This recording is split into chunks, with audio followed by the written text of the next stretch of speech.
Hi, everyone. Welcome back to Logtech Live. It's a beautiful June day here in Alexandria, Virginia, Logtech Live HQ.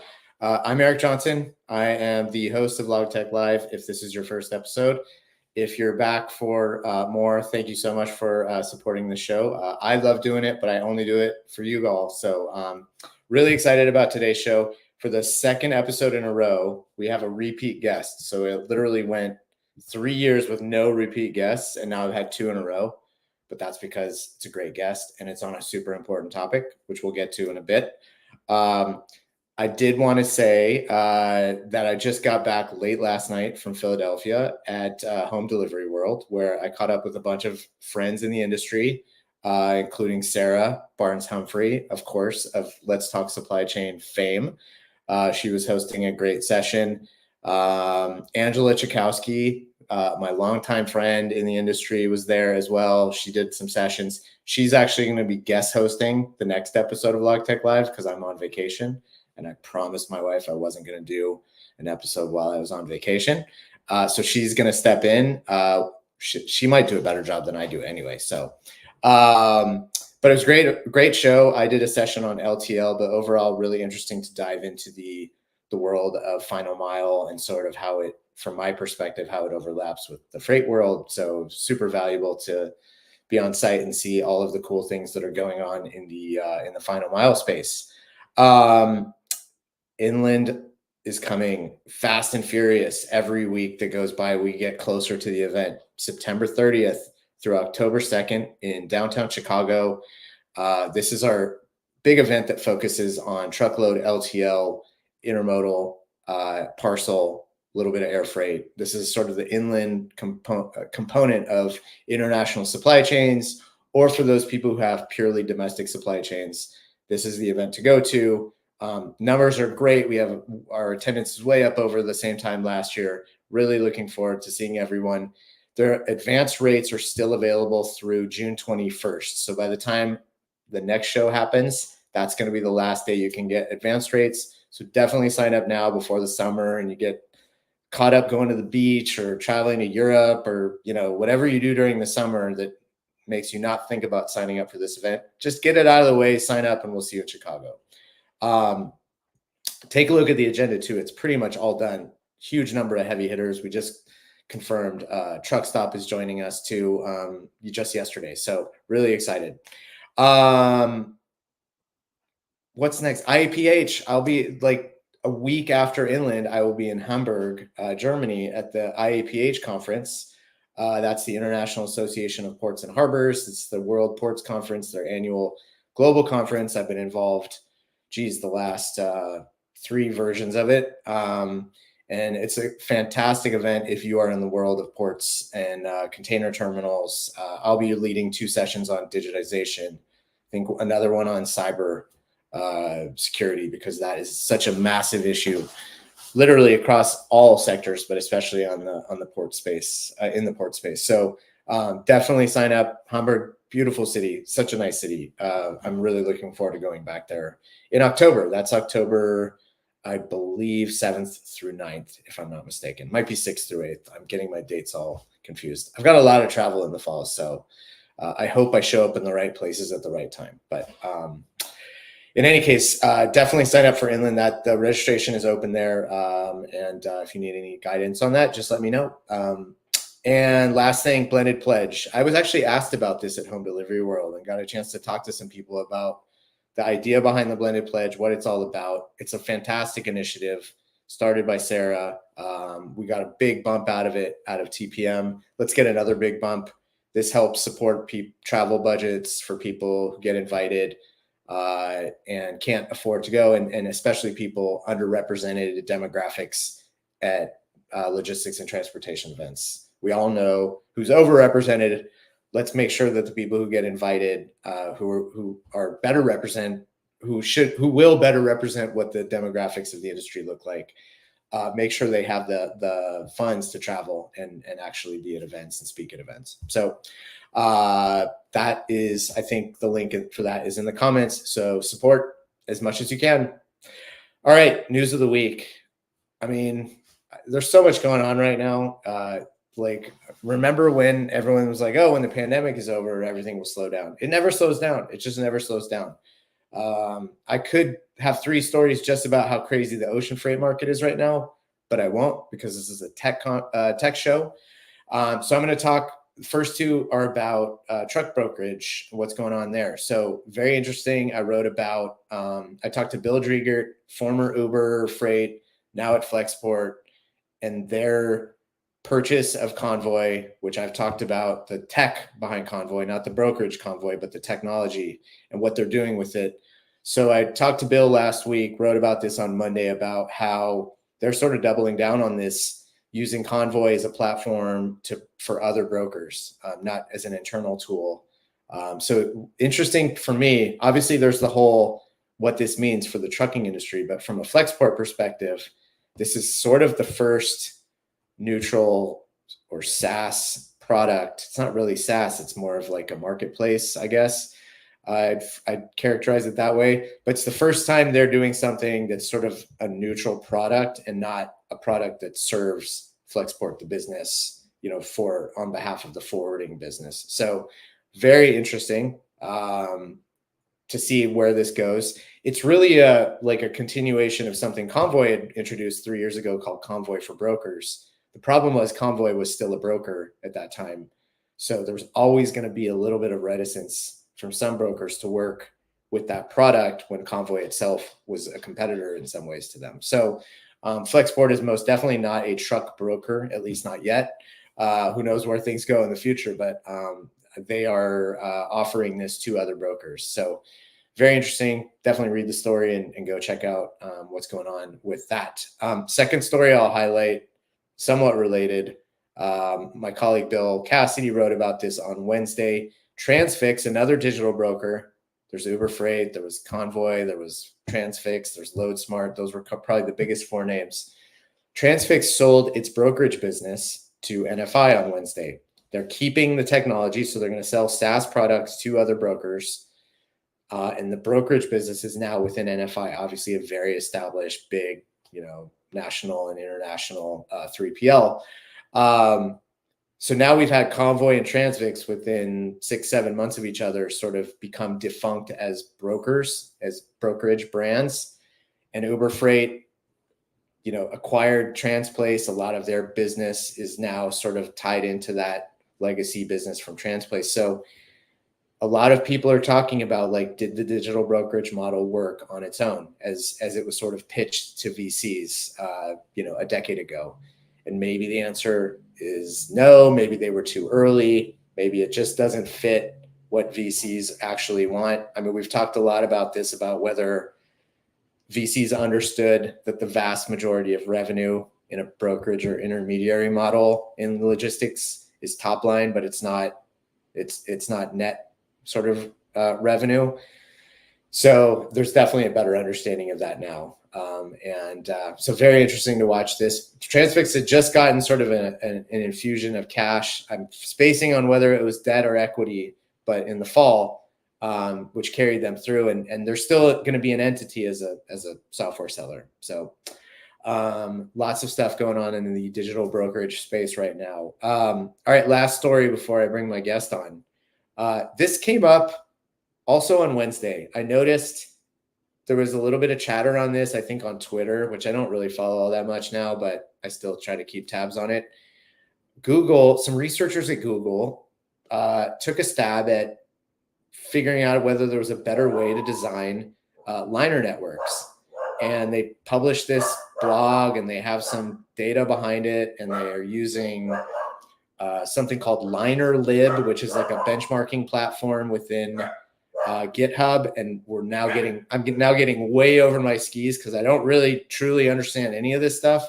But the upshot of this is they put some stats about how much using this optimization model could help shipping lines increase profitability and using fewer ships and moving more containers. So very interesting. I'm very interested to see how this is received within the ocean freight industry. Obviously, shipping lines have their own people. They've been for decades trying to build more efficient networks and deploy their ships in a network design that like produces yield and produces profit for the least amount of, sailing time possible. So it's not like people haven't been aiming at this, but maybe Google has found a way to do this in a way that the teams inside of the shipping lines maybe couldn't or hadn't thought of yet. So, or maybe they're reinventing the wheel. We don't know yet. But I wrote about this yesterday. I'm very interested to see what the feedback from the industry is on it. And I'll definitely be following up on this. There might be a TPM session in the works. Who knows? All right. It's time to bring my guest on. Second time in 2 shows, as I said before, that I've had a repeat guest. Alexandra Griffon, CEO of BlueCargo, a company called BlueCargo, which I'm going to have her talk about in a second. You were on, Alexandra, I think at the beginning of 2022, right? As we were transitioning from crazy pandemic times to less crazy post-pandemic times. We're back in crazy times now. We're not going to talk about ocean freight rates going crazy. We are going to talk a lot about detention, demurrage, and some new rulemaking on that and how tech is involved in that, managing that. But first, great to have you back. Who did not see your first episode, give us a little bit about your background, and then I want to know what BlueCargo is and who customers are. Yes, awesome. Thank you for having me back. And yes, I guess it's just for the big events. I remember 3 years ago, it was about the congestion in LA Long Beach when ships were bursting to the maximum we had seen. And now it's to talk. And no one could get empty return appointments. That was probably what we were talking about. Exactly. That was what we were talking about. And now it's about the new FMC OSTRA rule that just went on May 28th. So thank you so much. And yes, so I'm Alexandra Griffon. I'm one of the 2 co-founders of BlueCargo. And in a nutshell, BlueCargo is an operational software. So we do container management and freight audit. So basically, we're transparent, neutral, third-party software to help move containers on time at the port with no late fees. So we've been doing that for 5.5 years now. Started in LA Long Beach, so that's where picking up and returning containers on time has been the most challenging in the last 3 years. And we're also basically the freight audit company. For today, 10% of the top 100 BCOs in the US, according to the latest JOC top 100 list that I saw just a couple of weeks ago. So that was a nice highlight. Cool. Well, thanks for plugging our JOC top 100 importers and exporters. That just came out a couple weeks ago. That's such a big pain for the team to put together, but I know everyone really relies on it. So we're always like, got to do this, got to do it right. So just real briefly, your background for those who don't know you or didn't catch your first episode. How did you start working in the very granular world of Drayage in LA and Long Beach of all things? Yeah, many people ask me that as the first question. Do you ask yourself that as the question? No, I'm just kidding. So I'm originally from France. My background was in finance. My co-founder was in technology, and we met going to UC Berkeley together. And so basically in school, we were 10 minutes from the port of Oakland. Really interested, always been passionate about global trade, cargo transportation. So outside of school, we had formed a consulting project for terminal operating system, so the software that runs the port. And so that was our first foot in the industry, where for a bit more than a year, we were able to study the terminals from both being on the ground and seeing it from the data side. So that was 2 or 3 years before the pandemic. So we really saw how the terminal was a black box and the bottlenecks for the rest of the industry. And starting from there and being able to combine both the operational and the technology aspects, that's how BlueCargo went to life, and still at it 5.5 years after that. Cool. And you're, just to be clear, I know you mentioned your customers in terms of the top importer list. You serve shippers as well as drayage providers primarily? Yeah, absolutely. So actually, historically, our background was working with truckers the most, because they're the one, drayage providers, because they're the one that have to schedule the pickup appointments, return appointments of the containers. And historically, they were also the one receiving the per diem and detention and demurrage bills. and sometimes paying them. All of this has changed. We've seen it's been more than a year that shippers are wanting to internalize this cost and having the control, just because they don't want to get to the level of uncertainty and impossible to manage that it was during COVID. So actually, the first reason for OSRA, the FMC reported that between 2020 to 2022, there were exactly $15 billion paid by US importers and US forwarders and drayage companies. So that's the lack of control that they don't want to go back to. Now, of course, OSRA is implemented, so now the bills go straight to shippers. So that's actually what's been our path to like becoming that freight audit company and being able to audit the bills, not just from a contractual standpoint, like all the freight audit companies do, but actually from the move of the container and being to bridge the gap between the operational movement of the container and the bill that is received. And so we work with drayage trucking companies till top 10% of the top 100 shippers in the US. So shippers is actually more and more our ideal customer profile. But we also work with freight forwarder and VOCCs and people who want to not just audit their bills, but issue bills that are already OSRA compliant to their customers. Got it. Well, so it sounds like your evolution sort of very much aligns with what we were going to talk about to start off today, which is May 28th, the Federal Maritime Commission, or I should say rules that the Federal Maritime Commission issued in February that were related to OSRA 22, which is the revision of the Shipping Act that happened during the peak or toward the end of the peak of the pandemic kind of supply chain issues. Those rules in February went into effect May 28th. So first thing I wanted to talk about is what exactly happened when those rules went into effect. What do they say? How are things different from what changed in June 22 when OSRA went into effect? Absolutely. I'll keep a high level so then we can get more in the granular details of the rule and what does it mean for people. Again, this is more of like operational advice and understanding from being in the ground and doing it with companies rather than legal advice. But yes, to be clear, neither of us are attorneys, so none of this is legal advice, just to be clear. Yes, good point. So. The first thing, there's actually no substantial change from the rule from 22 and the rule that just went on implemented on May 28th. So there's three main points of OSRA. The number one is that shippers are receiving the bills and are accountable now. So the steamship line or the NVO have to invoice directly the shipper. So truckers cannot be held liable anymore and they can't be blacklisted at the terminal anymore. So that's the main thing. It goes straight to the shipper. They can have control of this. The second thing is the timeline.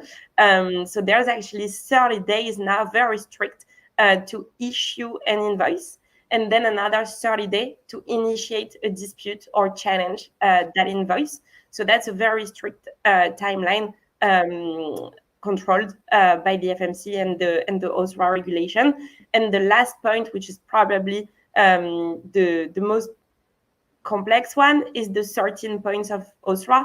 So basically the data requirements that have to be on an invoice for the invoice to be deemed valid. So this is a lot of changes. It's also for the first time standardizing what's the process of invoicing those bills to be able to have more control, but also that right to audit. And it's creating a lot of challenges just because it's going to move faster than it was. There's those data to be able to include, to be able to audit. And so there's a lot of information you need to have in order to do that, and the timeline that is moving fast. So a couple things. The 13 data elements, that's an increase from 11. Was it 10 or 11 that were initially in the OSRA 22? Yeah, I think it was 11 in the 11. first. So what were the two that were added? That's a great question. I don't mean to put you on the spot. I know they're like very like but, they might be mundane kind of things. So we can get into the 13 and what they mean today, and also like what is very black and white and what is less. And yeah, I definitely wanted to get into that. So but real quickly on the 30/30, there's also a third 30, right? Which is so the carrier or the NVO has 30 days to send an invoice after an event that triggers, which we'll get into because that's also complicated. So let's say there's a specific event that triggers them being able to send the invoice. They have 30 days to do so. Once the invoice is received, the shipper has 30 days to dispute that invoice. Mhm. Say they do dispute it, then the company that's doing the invoicing has another 30 days to resolve the dispute. And what's the wording? It's to correct the dispute. What's the wording in the rulemaking? I forget.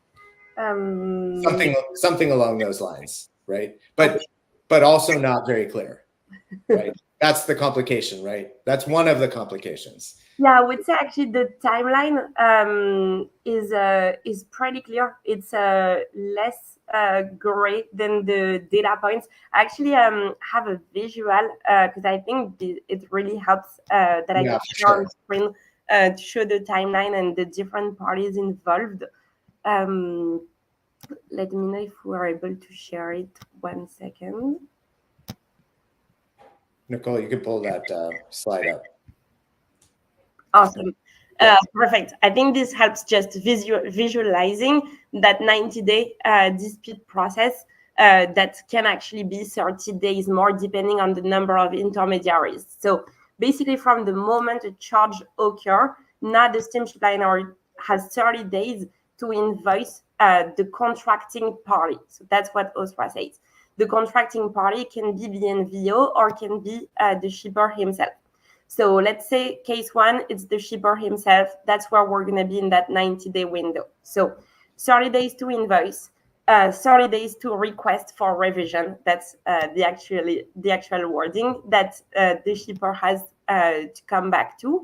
So this means a very large change of the processes from today, because most of the shippers I've met, they have processes that are either manual and they don't audit bills in 30 days, either through a software, but not a lot of software are able to handle detention and demurrage besides BlueCargo today. So basically, they have to go from pretty much 90-day, which is their standard process today, to 30, and doing that change quickly, because otherwise you might be just overpaying fees. And then that's actually the third one is one that has been changed in the latest rulemaking, such that the last 30 days that the steamship line has to approve or reject the request is a recommended timeline, but it's not enforced such as the first two. So that's the standard 90 days straight from the carrier to the BCO. If there's an NVO in the meantime, it gets to an additional 30 days, because the steamship line has 30 to send it to the NVO, and the NVO has 30 to send it to the BCO. And at that time, the process resumes. So it's really a minimum of a 90-day window. And also, the main thing I did not say when we were talking about what is OSRA changing the most, what OSRA is changing the most is that the FMC got extra power and control to be able to enforce this rule. So now there's a very standard, straightforward, and pretty fast turnaround charge complaint process. So what's changed from before? It wasn't like there was nothing before. There was actually the UIAA, which is the intermodal agreement between steamship line terminals and drayage truckers. But specifically detention and demurrage has been taken out of the UIAA and is now controlled by OSRA and so by the FMC. So now there's this very straightforward, streamlined charge complaint process handled and monitored by the FMC. Great breakdown. And just to sort of like recap, if you think about this, I'm glad you brought up that. I think, and I'm probably guilty of this too, right? There's the sense that like before the rulemaking, there was no timeline, because we hear all the time about shippers receiving detention demurrage bills 9 months after the incident occurred, right? The reality is there was rules. It's just the enforcement was not there, or the resources to enforce were not there. And so along with streamlining who a bill can be sent to, having this tighter window and having the resources to actually enforce it are the main changes. The fact that the contracting party has to be the one billed, I think is important. It doesn't mean that party has to pay the bill. Obviously, they can have the drayage provider or someone else pay on their behalf. But we also heard lots of instances where a shipping line would send the same invoice to the drayage provider and the shipper, and there would be confusion about who actually was paying. And so sometimes bills were being double paid, right? So this is all meant to streamline and make that a bit more straightforward. So great breakdown here. Exactly. It was called the Uniform Intermodal Interchange and Facilities Access Agreement. It just rolls off the tongue. It's still on, but yeah, now the FMC has full power on D&D. Yeah. Okay. So it doesn't mean everything has been made perfectly clear. There's some black and white. There's some things that are not so black and white. On the data elements, what is it? Is there still a little bit of gray area in terms of like a data element that a shipping line might generate versus a data element that a terminal might generate, and how do you sort of manage that? Yeah, great question. So as we've seen on the timeline, it's pretty clear, pretty black and white, very enforced. There's the charge complaint process. On the data, there's those 13 points, which are amazing. As we say, they bring standardization, they bring better process in the invoices. But the next step is, what is the definition of the data? I actually just put on the screen the 13 data points. So we actually know what are those data points. And from one to the other, there's very different definitions. The first thing is that it's very hard to make sure that your data is accurate. Like, just something as simple as the start date and the end date, the container pickup date, the container return date, it sometimes varies based on the source that you're looking at. So if you receive your EDI from the carrier, or if you get the data from your trucker, picking it up at the terminal, those data can vary. And so the first thing is, having the data is a good thing, but how do you make sure the data is accurate? So, and there's a lot of just discrepant data in the supply chain that we all know about. Yep. So I'd say some are very black and white, like, of course, bill of lading number, container number, port of discharge. Those things are like kind of what a static audit is able to do. Managing the contract also, comparing with the 3 days. So we know that we have to look at in the contract if the weekend are charged or if the weekend are 3 days. So all those kind of things they still require some audit, but they're pretty black and white. Where it gets to like the very gray area, and I think that's one of the new FMC initiatives to now look at what is the data required, and there's the whole MTDI request for information.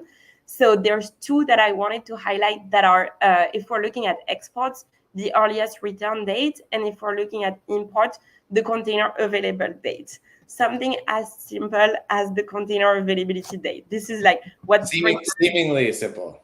Yes, theoretically, it's like when the container becomes available, it's when you're supposed to be able to pick it up. Like, it's the most important thing. It's the start of your clock for D&D.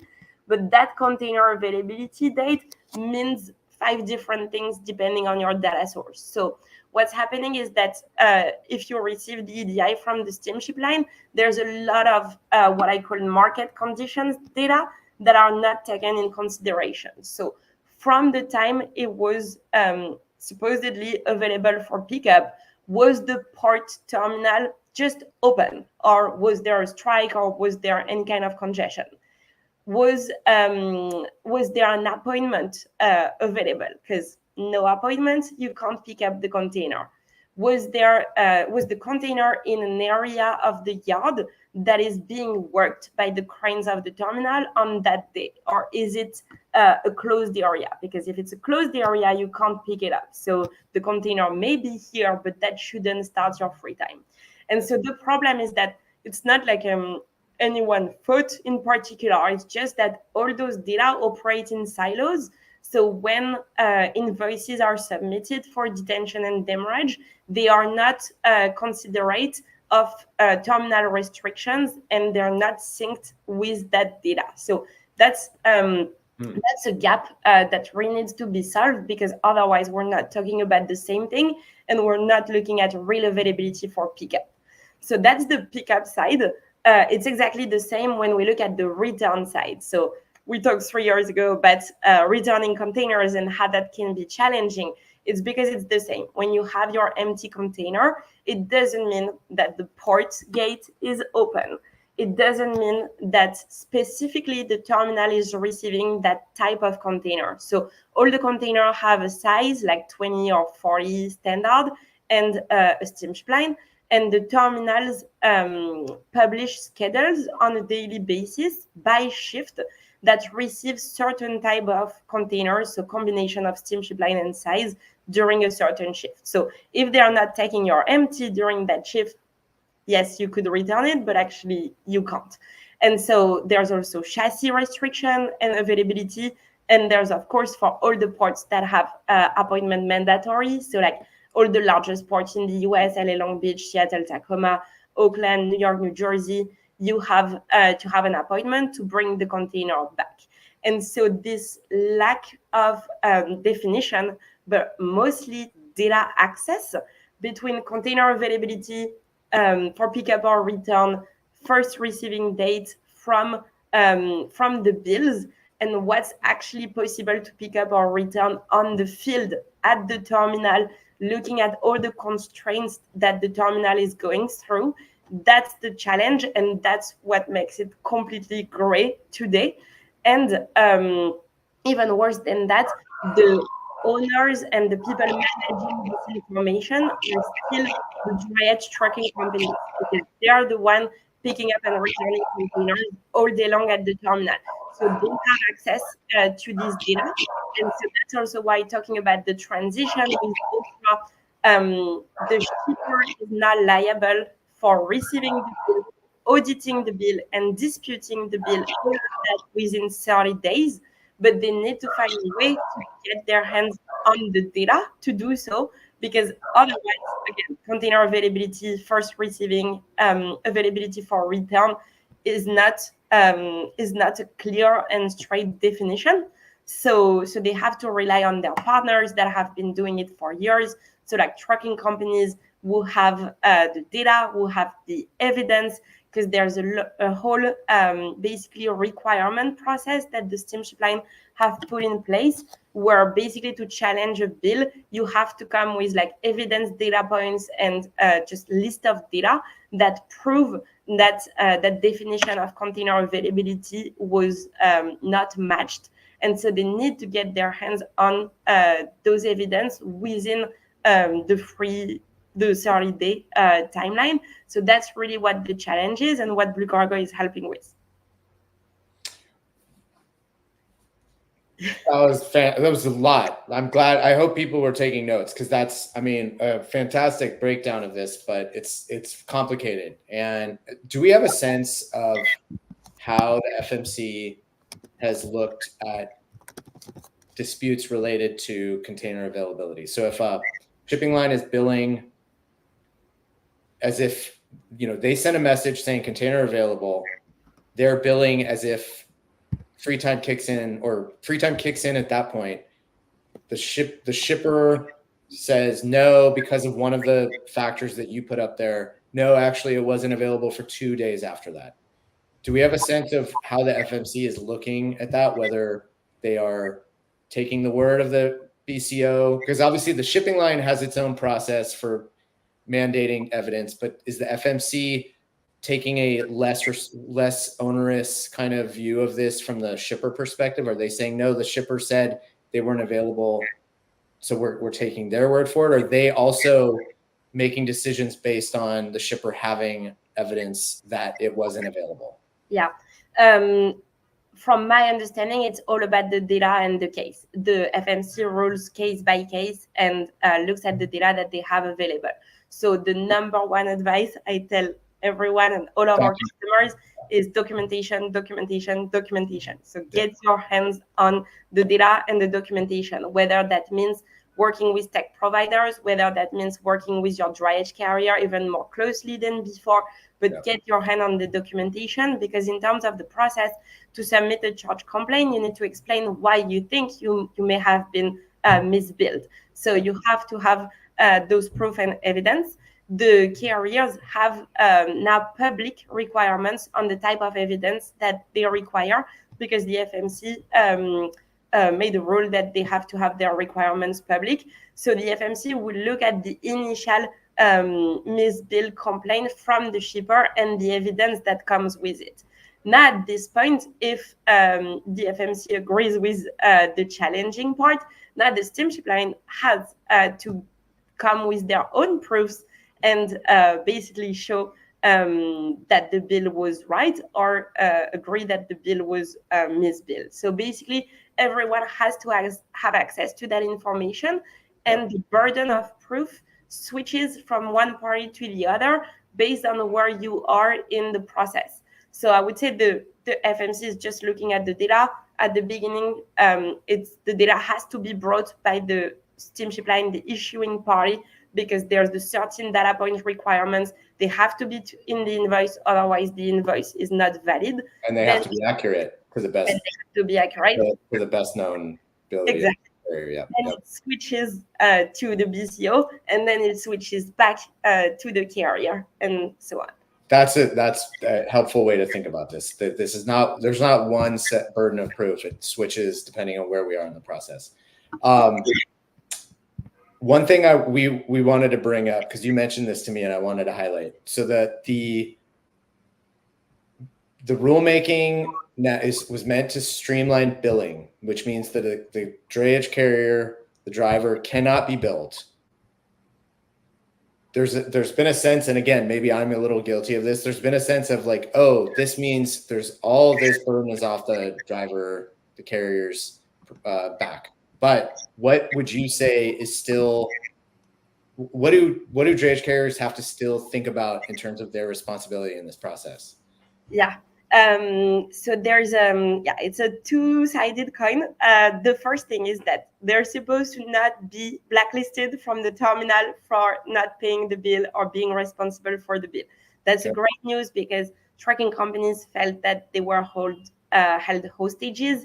And, if you can't go to the terminal as a trucker, you have no business. So for bills that in the end are paid by the BCO. So yes, you can't be shut down from the terminal anymore. That doesn't mean that their work has ended. And actually, their work has probably more tripled than what it was before. Because now we're in a moment where more than ever, their customers rely on them to bring on the data that they need to audit the bills. Because again, the BCO doesn't have access to the data as it is today. They can work on getting that access. And that's actually one of my recommendations, is like engage with the steamship line, engage with the terminals, especially if you're a large BCO, to get your own access to the original source of data. So that's one of the main recommendations. But in the meantime, it basically means that they're going to receive the bills, and the first call they're going to make is call their trucker, who has been their partner for the last 10 years, and ask, why am I paying those bills, and what did you do wrong? And so at that time, the trucker not only has to help the BCO get the information to audit their bill, but they also need this information to back up themselves and prove to their BCO they've been doing a good job. They've been going on time at the terminal. They've been refreshing to book appointments every day. And so, and plus with the new steamship line requirements on the evidence needed to show that you couldn't pick up or return, you basically need every evidence, every shift of every day. So they have probably 3 times more documentation to collect than what they had before.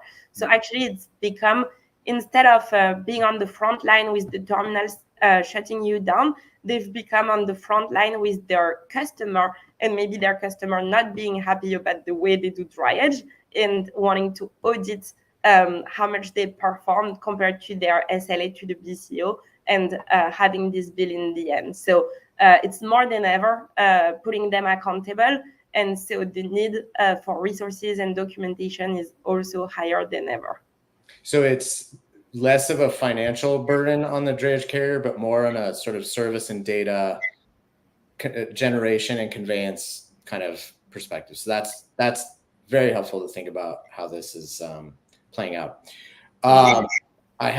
We could talk about this for ages, I know, but we're running a bit out of time. So maybe one more question or one more thing to sort of like note for people, because I know there's been a lot of issues about this, and even in some cases that are before the FMC right now, there's misunderstanding, or at least some of the parties believe there's misunderstanding about when these rules take effect and how that influences what you can dispute. So pre-OSTRA 22, so that was June, like mid-June of 22, any inaccurate billing that happened before then you're not allowed to dispute it according to the mechanisms that were introduced in OSTRA 22. You can still dispute it, but you can't use things like the fast track dispute, which we've talked about in previous episodes of this. The rulemaking that went into effect on May 28th is the same. If there's those two data elements that are missing on a bill that came to you on May 27th, you can't dispute them unless they've happened after May 28th. Is that correct? Yeah, exactly. So basically, since OSTRA 22, you have this charge complaint process. So when you feel you've been misbilled, you can go straight to the charge complaint, and the FMC is reviewing case by case. That's live since 22. What's new since May 28 is the enforcement of the specific points of OSTRA. So the 30-day timeline, the right contracting party receiving the bill, and the certain data points. That's now enforceable since May 28, and that's part of the charge complaint process the FMC is reviewing. I would say it's even more important now that the transition, as with every regulation, everyone is like scrambling to like figure out what does it mean for them, particularly like carriers and NVOs have to issue compliant bills in the first time. Shippers have to take the responsibility and audit within 30 days. And truckers have to be able to provide the data. So there's a lot of like just everyone adapting. And plus we're living like the beginning of an early peak season right now. So like covering and having the right solutions for your containers right now, because we know the bills come 30 days from when the container actually we're going to get a very interesting test case for it this year, right? Like it doesn't look like it's going to be like a low volume kind of. Exactly. And that's why OSTRA is here, is to prevent the peaks and what we've seen in COVID repeating. So I would say having a process in place right now is so important. And just because this is Logtech, so we're talking about tech solutions, number one, getting direct access to the data. So talking with your steamship line terminals, getting those bridge in place, talking to your truckers, being in partnership during this transition because they can support with the evidence, and having a tech company or software like BlueCargo for scale. Because when you have so many invoices, so many containers, and you have to audit everything within 30 days, when it comes to detention and demurrage, I've never seen a customer before us being able to do that on time. So more than ever, if you don't respect the timeline, you have to pay. So it's really a 30-day window to dispute is going to, I think, force a lot of people to start going out in the market for sure. And we're putting up a link to a very good FAQ that your team has put together on this issue in case you missed any of the tons of data points that Alexandra threw at you. We're running out of time. My favorite question and the hardest one of all for every guest. Who's your favorite band or musician? And you have to tell us why. Yeah, that's the toughest one compared to OSTRA. I will speak more about a song in particular that everyone knows, I think, which is the I Will Survive by Gloria Gaynor. And I've always loved this song just because of the energy, the message. And then I actually just saw a documentary on the story of that song. And it was very much about women's rights, and actually like none of her producer wanted to produce it. So she had to go her own way, find her other producers just to put out this song. And like years later, it became like a message for like freedom and liberty all across the globe, way above what she could have imagined. And so I think it's a great. That's a great one. That's a fantastic choice and great reason behind it too. So amazing. Alexandra, what's the best way for people to reach out to you? Because I'm sure there will be people who have lots of questions based on what you talked about today. So. Yeah, I would love so. Our website, of course, contact@bluecargo.io, or my direct email, alexandra@bluecargo.io. Happy to answer everything about OSRA. I talked about one song in particular because I love this song, but my usual music type is a lot of rap and French rap music. So you can hit me up about OSRA or about French rap, and I would be happy to answer. All good. Yes, send some suggestions too to put it on the Logtech playlist once I eventually get that going. So I always threaten to do it, but Alexandra, so glad you could come back. This was well worth having you back, obviously. Thank you so much for the time, and super complicated subject you made a lot more understandable. So I appreciate it. Yeah, thank you so much. And next one in 2 or 3 years. There you go. Yeah. Okay. Bye. Have a great weekend. All right. So we're a little over time, but there's still time for the dad joke of the week. What did the earthquake say when it was done? Sorry, my fault. How's that for bad dad joke? That was like a groaner. That was like a 2 groaner. Anyway, luckily the show and the information provided during the show was a lot better than that dad joke. What can I say? I was traveling this week. I didn't have time to do my normal research. Thank you, Alexandra. Well worth having you back. Awesome breakdown of a very complicated issue. There's more to come on this, obviously, especially as it gets enforced over the next few months. Thank you to Nicole, my awesome producer. Thank you most of all to all of you who tune in every week. Sorry we went a little over this week. There was a lot to cover. I didn't even get to all my questions for her. Thank you all and have a great week. I will see you in a month. Again, we have Angela Tchaikovsky guest hosting next episode. You don't want to miss that one. Trust me, it's going to be really cool. All right. See you all. Have a great weekend. Thank you so much. Bye.